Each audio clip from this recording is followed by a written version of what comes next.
Gimana, Pak? Udah, Pak? Hah? Udah.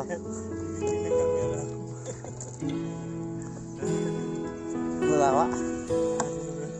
Apa benda, Pak? Cuma benang PE, Pak. Jadi dua apa lah, Pak? Yang penting aman.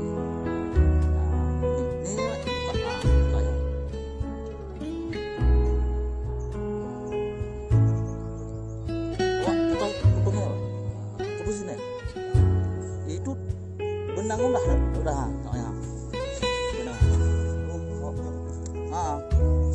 tarik dulu ratanya.